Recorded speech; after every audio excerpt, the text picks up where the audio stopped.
사도행전 8장 14절에서 25절 한 절씩 교독하겠습니다. 지금은 14절을 봉독합니다. 예루살렘에 있는 사도들이 사마리아도 하나님의 말씀을 받았다함을 듣고 베드로와 요한을 보내매 그들이 내려가서 그들을 위하여 성령 받기를 기도하니 이는 아직 한 사람에게도 성령 내리신 일이 없고 오직 주 예수의 이름으로 세례만 받을 뿐이더라. 이에 두 사도가 그들에게 안수하되 성령을 받는지라. 시몬이 사도들이 안수로 성령 받는 것을 보고 돈을 들여 이르되 이 돈을 내게 주어 누구든지 내가 안수한 사람은 성령을 받게 하여 주소서 하니 베드로가 이르되 내가 하나님의 선물을 돈 주고 살 줄로 생각하였으니 내 은과 내가 함께 망할지어다. 하나님 앞에서 내 마음이 바르지 못하니 이 무게는 내가 함께 되고 공격도 되고 없느니라. 그러면 너희 이 약함을 회개하고 주께 기도하라. 온 마음에 푸는 것을 사하여 주시리라. 내가 보니 너는 악독이 가득하며 불의에 매인 바 되었도다. 시몬이 대답하여 이르되 나를 위하여 주께 기도하여 말한 것이 하나도 내게 임하지 않게 하소서 하니라.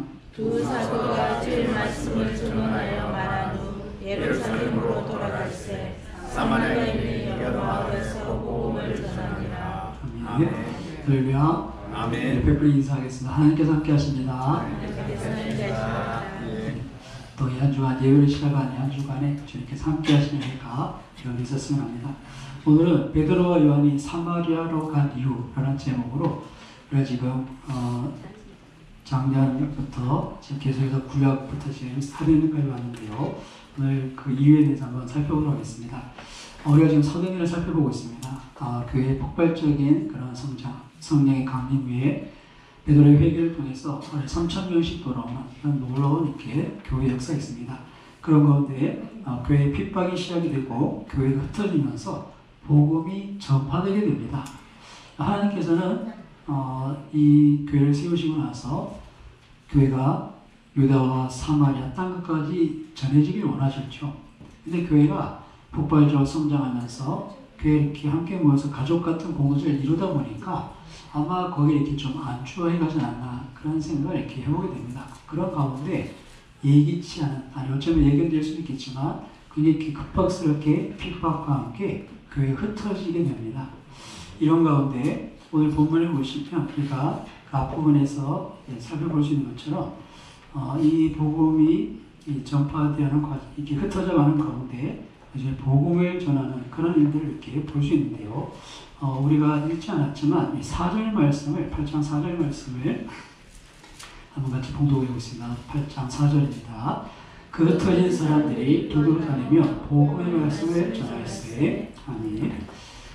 여러분, 교회에 핍박이 있고 그 핍박을 피해서 이렇게 도망가는 중에 그들은 여전히 복음의 말씀을 전하고 있음을 우리가 주목해 볼 수 있습니다. 지금 그들이 핍박을 받는 이유도 복음 때문입니다. 그들이 가진 복음, 예수 그리스도가 우리의 생명이다. 예수 그리스도가 우리의 구원이시다. 그 복음 때문에 그들이 핍박을 받고 있는데 그것을 숨기지 않고 도망다니면서까지 그들이 복음의 말씀을 전합니다. 왜 그렇겠습니까?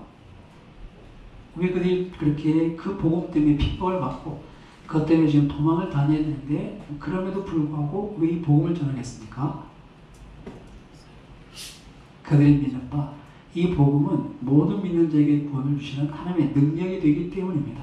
거기는 하나님의 의가 나타나기 때문에 자신들이 그것을 경험했기 때문에 그들이 도망가고 박해를 받으면서도 그 복음을 다른 사람들에게 들려준 겁니다. 이 복된 소식을 자신만 가지고 있지 않고 그 복음, 생명의 말씀을 전해주고 있는 것이죠. 그 복음이 전해질 때 사마리아에 놀라운 일들이 일어나게 됩니다. 5절부터 8절까지 그 사마리아의 복음이 전해지고 어떤 일이 있었는지를 소개하는데요. 5절에서 8절까지 말씀을 같이 함께 봉독해 보겠습니다. 빌립이 사마리아 성에 내려가 그리스도를 백성에게 전파하니 무리가 빌립의 말도 듣고 행하는 표적도 보고 한 마음으로 그가 하는 말을 따르니라. 많은 사람에게 붙었던 더러운 귀신들이 크게 소리를 지르며 나가고 또 많은 중풍병자와 못 걷는 사람이 나오니 그 성에 큰 기쁨이 있더라. 아멘. 복음의 능력이 복음이 전해진 곳에서 나타납니다. 여기 보시면 특별히 이렇게 눈에 띄는 가시적인 현상들을 몇 가지 먼저 소개합니다. 5절 보시면 이 빌립이 사마리아에 내려가서 그리스도를 백성에게 전파하니, 그리스도를 전파했다는 것은 곧 예수 그리스도 복음을 전파했다는 얘기입니다. 복음은 예수 그리스도의 복음이죠. 그래서 복음을 전파하고 그리스도를 전파하니 어떤 일이 나는가? 이 빌립이 저런 말을 듣고 그가 이런 결과를 보니까 많은 사람들이 무엇으로 생각합니까? 이 도가 진리다.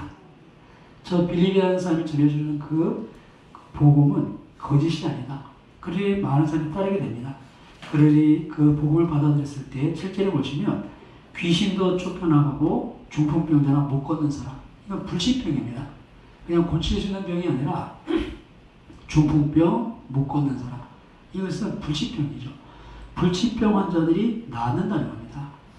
여러분, 이것이 복음을 받아들이고 죄와 사망의 권세 아래서 자유케 된 자들, 하나님의 나라가 임했을 때 일어나는 현상입니다. 그래서 지금 빌립이 복음을 전했고 사람들이 복음을 받아들이니까 어떤 일이 나는가? 그들이 죄와 사망에서 자유를 얻고 그들이 회복됨을 통해서 그동안 있던 그 공중권세 잡은 자의 그 악한 세력이 물러나가면서 귀신도 나가고 병도 고쳐지는 그런 역사가 있는 것이죠. 그래서 하나님의 나라가 임한 것이, 그들 가운데 임한 것이 이렇게 눈으로 보여지는 그런 현상들이 있는 겁니다. 그리고 8절에 보시면 그 성에 큰 기품이 있더라 이렇게 표현하고 있죠. 그들이 복음을 받아들였을 때, 그들이 자유케 됐을 때 그것은 큰 기품이 있는 겁니다. 여러분, 눈으로 드러나는 귀신이 쫓겨나고 병이 고쳐지는 그런 가시적인 것도 있겠지만 그 근본적인 변화는 어디 있습니까? 우리가 죄와 사망에서 구원을 받은 그 기쁨이 이 복음을 통해서 주어졌다는 겁니다. 그 기쁨은 우리 오전에 살폈던 것처럼 내가 죄인인 것을 깨닫고 그 죄를 인해서 하나님께서 하나님께 심판받아 맡아들 우리가 예수님의 십자가를 통해서 구원받았다는 사실을 아는 이들은 누구에게나 다 기쁜 소식을 들려주는 그런 은혜의 말씀인 겁니다. 우리가 종종 신앙생활을 하면서 이 큰 기쁨이 없는 이유는 아직도 그 복음의 능력을 경험하지 못한, 가시적인 현상이 드러나지 않더라도 우리의 속사를 완전히 예수 그리스도 안에서 새로운 피조물로 이 죄인이 은혜로 하나님의 의를 선물로 받아서 의인이 된 그 기쁨, 일만단한테 비친 것을 탕감받은 그 기쁨과 감격이 없는 사람입니다. 그래서 우리가 구원받은 사람의 가장 큰 특징은 이렇게 말할 수 없는 기쁨이 있습니다. 말할 수 없는 기쁨. 그래서 하박국 선지자는 이런 고백을 드립니다. 무화과 나무 잎이 마르고 포도나무에 열매도 없고 밭에 소출도 없고 우리의 양떼도 없고 외양간에 송아지가 없어도 구원의 하나님으로 인하여 나는 기뻐하리로다. 이게 가능해질 겁니다.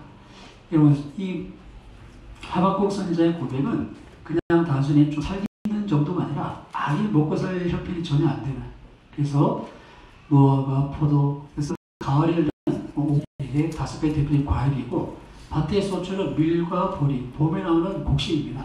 그러니까 농사 짓는데 봄에도 소출이 없고 이런데 가을에도 거둘 게 없고, 그렇다고 외양간에 소가 있냐, 외양간에 또 우리의 양이 있냐, 아무것도 없다는 말입니다. 그래도 뭡니까? 구원의 하나님으로 인하여서 즐거워하는 그 구원의 기쁨, 이것이 복음을 경험한 사람들이 갖는 기쁨입니다. 환경을 뛰어넘는 그 어떤 환경에 굴하지 않을 수 있는 그런 기쁨, 이것이 하나님의 나라인 것이죠. 그래서 하나님의 나라에 대해서 로마서 14장 17절은 하나님의 나라는 먹는 것과 마시는 것이 아니요 오직 성령 안에 있는 의와 평강과 희락이라, 그렇게 말씀합니다. 의와 희락과 평강, 이것이 하나님의 나라입니다. 지금 사마리아는 분명히 하나님의 나라가 임했습니다. 어떻게 임했습니까? 빌립이 전해준 복음을 받아들임으로써 그 하나님의 나라가 임하여서 가시적으로는 귀신도 쫓겨나가고 병자도 고쳐지고, 그리고 그 가운데 큰 기쁨이 있는 것을 볼 수 있습니다. 그리고 뒤에 그 12절에 가보시면 빌립이 하나님의 나라와 예수 그리스도의 이름에 관하여 전도함을 그들이 믿고 남녀가 세례를 받았다. 그죠? 이 하나님의 나라, 그 가시적인 하나님의 나라들도 경험하고 그 하나님의 나라의 의와 평강과 기쁨을 경험하고 예수 그리스도의 이름을 믿어서 세례를 받은 겁니다. 이쯤 되면 이제 사마리아에 교회가 세워졌다. 그렇게 볼 수 있습니다. 하나님의 나라가 임하고 교회가 세워지고, 어쩌면 이런 그 모습은 우리가 추구할 교회 모습이기도 하죠. 이쯤 되면 사실 교회가 다 세워졌다. 이제 복음이 이 사마리아성을 장악하겠다. 뭐 이렇게 우리가 생각할 수 있는데, 중요한 것은 이 일 후에 베드로와 요한이 사마리아로 내려가게 되었다는 겁니다. 아니, 지금 이 사마리아 교회처럼 이렇게 하나님의 나라가 임하는 것이 가시적으로 눈으로 보여질 정도로 큰 기쁨이 있고, 이런 정말 능력 있는 일들이 일어나고 있고, 많은 사람들이 예수 그리스도의 도를 받고 세례를 받고 회개하고 있는데, 그런데 또 더 무엇이 필요한가 할 때 성경 우리가 뭐라고 말씀하시냐면, 따라해보겠습니다. 성령이 임하여야 한다. 우리에게 그것을 말씀합니다. 지금 그들이 복음을 받고 기뻐하고 회개하고 세례하고 정말 그들이 뭔가 자유케 된 것 같은 이런 상황 속에 오늘 본문은 이 소식을 듣고 예루살렘 교회가 베드로와 요한을 급파하는 그런 모습을 볼 수 있습니다. 14절 그렇게 말씀하죠. 예루살렘에 있는 사도들이 사마리아도 하나님의 말씀을 받았다함을 듣고 베드로와 요한을 보내니. 자, 베드로와 요한이 이제 이 사마리아에서 일어난 사건의 소식을 듣고는 베드로 요한이 파견돼서 사마리아 교회를 찾아가게 됩니다. 가서 그렇게 내려간 이유는 15절 보시면 이렇게 말씀하는데요. 15절과 16절 두 절을 같이 보겠습니다. 그들이 내려가서 그를 위하여 성령 받기를 기도하니 이날에 한 사람에게도 성령 내리신 일이 없고 오직 주 예수의 이름으로 세례만 받을 뿐이더라. 아멘. 지금 교회가 주 예수 그리스도의 이름으로 세례를 받고 자유함을 얻고 그런데 하나님의 나라가 임하는 큰 기쁨이 있고 그런 상황입니다. 그럼에도 불구하고 베드로와 요한이 내려가서 그곳에 성령 받기를 기도하고 뒤에 보시면 17절에 그들이 두 사도가 안수함에 성령을 받았다. 그렇게 말씀합니다. 여기서 우리가 주목해야 될 것이 이런 사마리아의 교회 이미 말씀을 받았고 예수 그리스도의 이름으로 세례를 받았고 큰 기쁨이 있고 정말 부족해 보이지 않는 이 교회에 왜 성령을 받게 하기 위해서 베드로 요한이 사마리아에 내려가는가? 먼저 그 점을 한번 짚어봐야 합니다. 여러분, 우리가 기억할 수 있는 것이 말씀을 기쁨으로 받고 하나님의 나라를 맛보는 즐거움이 있지만 따라해보세요. 이것은 영원하지 않다. 이것이 영원하지 않다는 거예요. 한 번 받은 은혜로 하나님 나라 갈 때까지 아무런 문제가 없으면 좋겠는데 그렇지 않다는 거예요. 우리에게 계속해서 어떤 것이 필요하냐면 성령의 충만함으로 우리가 앞으로 겪어야 될 많은 시련과 시험들을 이겨나가야 한다는 것이죠. 지금 사마리아에 복음이 전해지고 그것을 받아들여 큰 기쁨이 있고 하나님의 놀라운 능력을 경험했음에도 불구하고 앞으로 이들에게 뭐가 남았겠습니까? 여전히 교회들이 핍박이 있겠고 여전히 그들이 세상 속에서 세속화되는 것과 싸워야 되는 게 있습니다. 육신의 것과 싸워 이기게 되고 세상의 유혹을 이겨내는 그런 영적인 싸움이 이제 시작인 겁니다. 그러니까 여기서 무엇입니까? 영적으로 무장되는 게 필요한 것이죠. 이것을 누구보다 잘하는 사람들이 사도들입니다. 그들이 예수 그리스도 나의 주시라고 고백하고 주님을 따랐지만 그들이 막상 주님의 십자가 뒤로 숨어버리고 도망가버리고 주님의 부활하심을 경험하고도 다락방에 숨어있던 그들 자신들의 역할을 분명히 아는 사람들이 사도들이죠. 근데 그들이 어떻게 담대하게 그 다락방을 뛰쳐나와 예수 그리스도 하나님의 아들이시다 전파할 수 있었습니까? 그렇게 복음을 담대 전할 수 있었습니까? 그것은 오순절 성령의 역사입니다. 자신이 이걸 알기 때문에 이 사마리아 교회가 지금 은혜를 받았지만 이게 영원하지 않다. 저들을 굳게 세워야 되고 앞으로 그들에게 임할 핍박도 있고 그리고 세속화 정말 세상에서 가만두지 않을 텐데 어떻게 저들이 이기는 자 승자가 될까? 오직 비결은 성령의 충만함밖에 없다는 겁니다. 그래서 사도들이 베드로와 요한이 사마리아에 가서 성령 받기 위해서 기도합니다. 그리고 그들이 안수했을 때 성령을 받게 되었다 하는 것을 볼 수 있습니다. 여러분, 우리가 말씀을 받고 기뻐하는 것 이것이 우리에게 필요하지만 그것이 다가 아니라는 것을 꼭 기억합니다. 말씀이 열매 맺기까지 많은 수고가 필요한데 이것이 우리 힘으로 감당할 수 있는가? 세상이 그렇게 만만하지 않습니다. 마귀가 얼마나 강교한지 우리 약점을 파고드는데 10중 8구는 우리가 넘어집니다. 우리가 그것을 알아야 합니다. 그러기 위해서는 영적인 분별력이 있어야 되고 그것을 이기려고 하는 능력이 있어야 되는데 주님이 우리가 연약한 걸 아시고 성령, 보혜사를 약속하신 겁니다. 여러분 예수님의 비유 중에 씨 뿌리는 비유를 기억해 보십시오.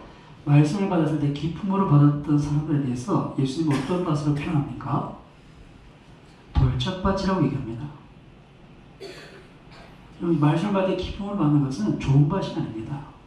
돌짝밭입니다. 근데 그 돌짝밭은 어떻습니까? 해가 나서 뿌리가 마르면 그냥 없어지는 겁니다. 말씀을 기쁨으로 받는 것도 참 은혜인데 그게 하나님이 원하시는 게 아니라는 거예요. 주님이 원하시는 것은 그게 아닙니다. 열매로 안다는 겁니다. 그 열매는 말씀의 순종함을 통해서 드러나는데 우리가 이 시대를 거스려서 이 세상의 가치를 뛰어넘어서 어떻게 하나님의 말씀에 순종할 수 있는가? 내 육체의 소욕이고 육신의 생각을 벗어버리고 어떻게 말씀에 나의 자신을 굴복시켜서 열매 맺는 자리에 나가는가? 그것은 성령의 도우심 아니면 불가능하다는 겁니다. 그래서 제자들이 사마리아에 깊은 소식이 있음에도 불구하고 성령 받기 위해서 기도하러 거기까지 내려간 것이죠. 사랑하는 여러분, 오늘 우리들에게도 필요한 것도 다른 게 아니라 우리의 연약함을 도우셔서 말씀에 우리 자신을 굴복케 하고 그 말씀을 쫓아 앞으로 나아갈 수 있도록 우리 이끌어 가시는 성령의 능력, 성령의 인도하심이 저와 여러분에게 필요한 줄로 믿습니다. 오늘 한국교회가 약해진 이유 중에 하나가 성령의 이런 역사에 대해서 우리가 너무 이렇게 소홀한 우리의 의지와 우리의 믿음 그리고 굉장히 많은 부분에 있어서 인본주의적인 신앙생활을 하게 된 겁니다. 우리 생각에 선한 것들. 근데 여러분 신약 성경을 보면 교회의 역사는 성령의 역사고 그리고 그 성령의 역사는 세상의 모든 것을 이겨나가는 죽음도 굴복시키지 못하는 세상이 감당하지 못하는 믿음의 사람을 세워간다는 것을 우리가 기억해야 합니다. 단순히 우리가 생각하는 멋진 신앙, 야 내가 나중에 죽으면 내 장기 기증을 해야지 서약서 쓰고 야 우리가 제사는 사유 하나 하자 그래서 뭐 그런 서약서 쓰고 이게 멋있는 신앙 같지만 그게 멋있는 신앙이 아닙니다. 많은 분들이 그렇게 서울에다가 노년에는 다시 재산을 자식에게 준다고 그런 일이 실제 있습니다. 이게 그냥 그 도덕적으로 이렇게 뭔가 이렇게 탁월해 보이고 멋있어 보이고 그런 신앙은 인본주의 신앙입니다. 우리는 그런 게 아니라 정말 우리를 자유케 하신 예수 그리스도를 증거하고 우리가 예수 그리스도의 십자가 이 복음을 전하는 것 이것이 우리가 할 수 있는 가장 멋진 삶인 줄 믿습니다. 우리가 전해줄 수 있는 가장 좋은 것은 복음입니다. 우리가 독거노인 반찬도 하고 또 이렇게 장학금 전달도 하지만 궁극적으로 정말 저들의 인생에 가장 중요한 복음을 전해주는 것 이것이 교회의 사명이고 하나님 기뻐하실 일이고 그리고 우리가 해줄 수 있는 가장 좋은 것입니다. 우리가 이런 부분에 있어서 정말 이 혼탁한 세상에서 우리가 이런 하나님의 뜻을 분별하고 또 그 말씀에 순종해 나가기 위해서 우리 의지만으로는 어렵다는 것을 기억하셔야 됩니다. 성령의 도우심이 반드시 필요하고 그래서 성령을 쫓아갈 때 성령의 수욕을 따라갈 때 우리 육신의 수욕을 이길 수 있는 겁니다. 우리 자아를 꺾을 수 있는 겁니다. 그렇지 않으면 갑자기 저 밑에서 뭐가 툭 올라오면 이걸 내가 어떻게 할 수가 없는 겁니다. 우리가 참 이렇게 간사한 게 뭐 이렇게 그냥 내가 평소에 겸손하고 막 그러다가 뭔가 잘하는 게 있으면 갑자기 속에서 싹 뭐 한 고개를 쳐들고는 그래도 내가 뭐 이런 게 나오는 게 있어요. 저도 한 번씩 그냥 제가 제 자신을 보면서 이렇게 놀라운 게 전 사실 욕심도 없고 별로 그런 게 없는데도 어느 순간에 보면 내 속에서 이렇게 뭔가 쫙 고개를 들고는 야 그래도 내가 이러고 있는 제 모습을 가끔씩 발견합니다. 야 참 사람이 이런 거구나. 근데 이걸 어떻게 이겨냅니까? 그 분위기에 휙 쓸려가면 그냥 교만해지는 거예요. 그냥. 근데 그것을 깨닫고 나의 나 된 것이 주님의 은혜입니다. 다시 십자가 앞에 무릎 꿇으시는 것은 성령의 감동인 줄 믿습니다. 성령이 나를 굴복시키고 하지 않으면 말씀에 우리가 순종할 수가 없어요. 그래서 우리에게 필요한 것이 기도인 겁니다. 기도. 그죠? 그래서 교회 와서 계속 강조하는 게 기도하라는 게 기도는 하나님을 실제로 경험할 수 있는 가장 좋은 방법입니다. 아까 말씀드렸죠. 말씀을 기쁨으로 받는 거 필요합니다. 근데 이건 돌짝밭일 수 있어요. 근데 그 가운데 성령께서 그 말씀 가운데 행하게 하시고 말씀을 통해 열매를 거두게 하시고 그 말씀이 이루어지는 것을 보게 하시는 것은 좋은 밭입니다. 160배, 30배 열매가 있는 겁니다. 그래서 우리가 이렇게 기도를 강조하는 것이 아니겠습니까? 어쨌든 이 사마리아 교회 정말 기쁨에 충만하고 주의 복음을 받고 예수 그리스도의 세례를 받았지만 여전히 그들에게 지금 필요한 것은 성령을 받는 것, 영적으로 무적되는 것, 이것이 필요해서 베드로와 요한이 사마리에 내려갔다는 것을 이 전체를 기억하면서 우리가 시대가 이 초대교회 성도들이 사는 시대보다 어쩌면 더욱더 성령을 의지해야 되는 그런 시대가 아닌가 생각할 때 주님 우리에게도 성령으로 충만케 없었어. 모든 남종과 여종에게 부어주시겠다고 약속하신 성령입니다. 이건 신앙생활 열심히 해주는 상금이 아니라 내 연약함을 고백하고 하나님의 은혜를 구하는 자들에게 성령께서 오셔서 우리 연약함을 도와주시는 것을 기뻐하십니다. 따라해보겠습니다. 내가 연약할수록 나에게 오셔서 나를 도와주시는 것을 기뻐하신다. 그러니까 기도를 그렇게 하시면 돼요. 하나님 제가 약한 거 아시잖아요. 날 도와주세요. 성령이 날 도와주세요. 그런 분을 더 잘 도와주십니다. 막 우리가 이렇게 스스로 내가 이만하면 됐는데 그래서 성령님을 한번 받아볼까? 뭐 이런 건 절대 성령님이 안 도와주시는데 정말 내 연약함 한결 느끼고 하나님 저 기도할 줄도 몰라요. 하나님 저는 말씀도 잘 몰라요. 그래서 하나님 뜻대로 살고 싶어요. 그러면 성령님께서 도와주십니다. 하나님 의지하는 자 그런 분들을 도와주시는 것이죠. 오늘 우리가 정말 아무것도 부족한 것 없어 보이는 이 사마리아에 사도 베드로와 요한이 가서 성령 받게 기도했던 것처럼 우리에게 성령이 필요하고 그러기 위해서 다시 우리가 우리의 연약함을 도실 성령을 사모하고 다시 한번 기도에 집중하는 그런 저를 되시기를 주님의 이름으로 축원합니다. 아멘. 한번 따라해보세요. 기도하기 좋은 계절입니다. 좋은 계절입니다. 금요일기도에 이렇게 많이 나오시고 그리고 새벽 예배에 오시면 9시에도 오십시오. 그죠? 지나가다 귀 들리시고 정말 기도 외에는 방법이 없습니다.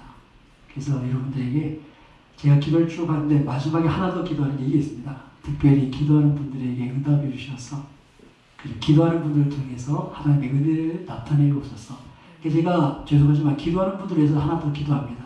더 큰 은혜 달라고. 그래서 기도하시는 분들에게 특별한 간증도 있기를 주님의 이름으로 축원합니다. 함께 기도하겠습니다.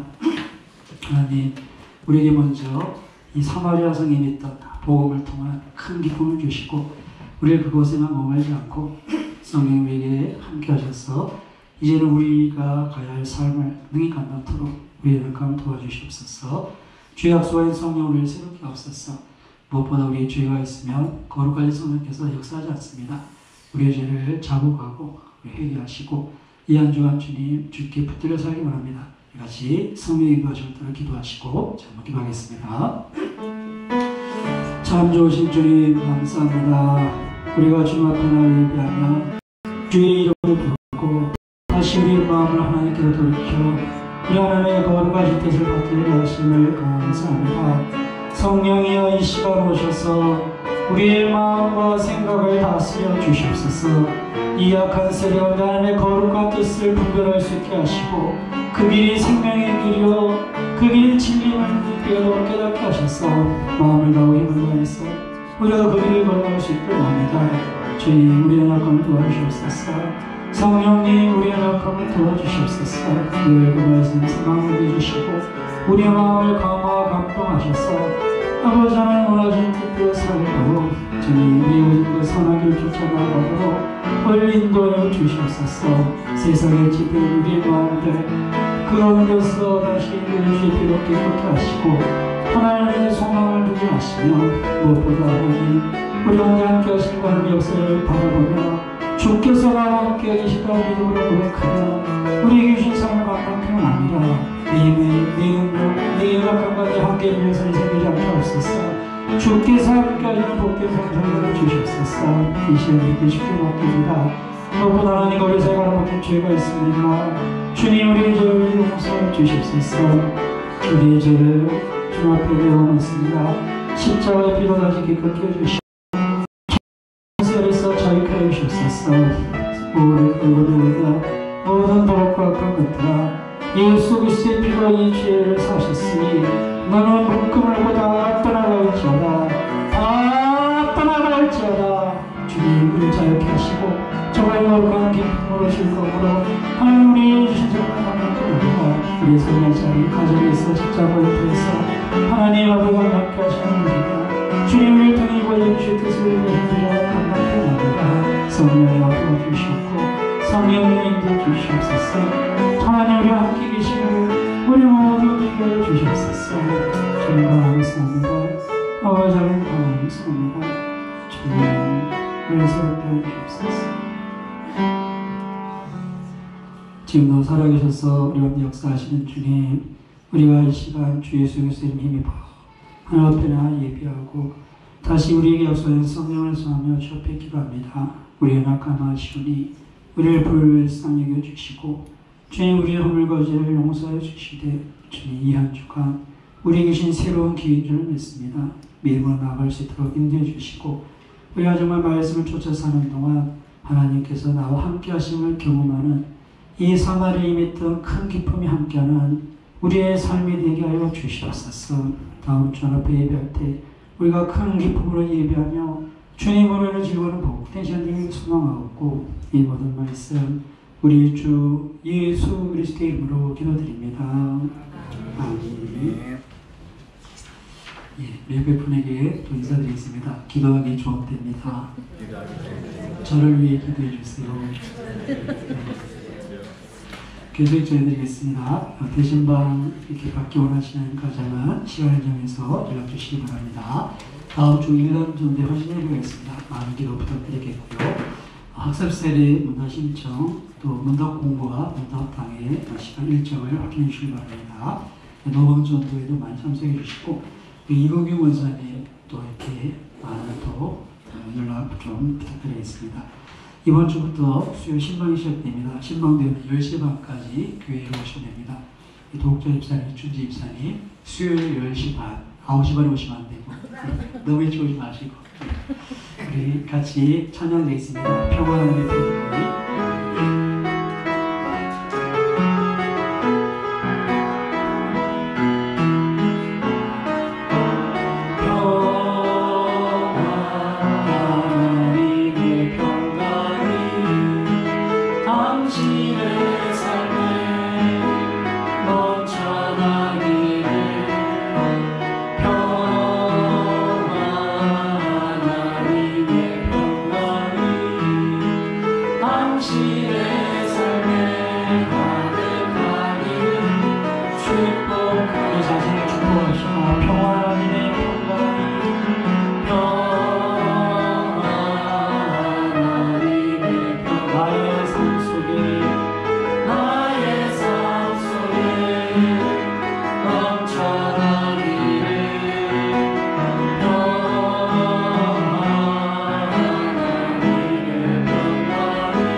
하늘에 계신 우리 아버지여, 이름이 거룩히 여김을 받으시오며 나라의 마옵시며 뜻이 하늘에서 이루어진 것 같이 땅에서도 이루어지이다.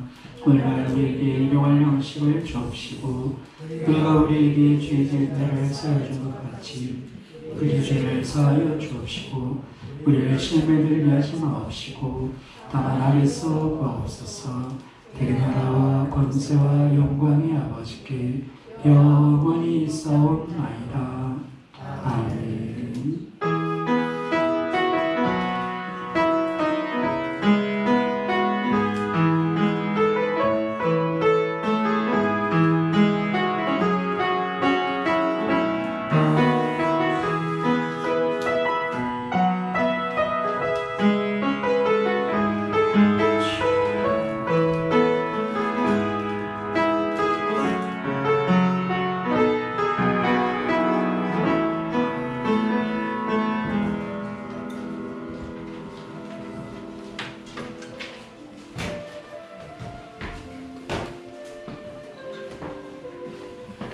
파로스 중찬단 연습 있습니다.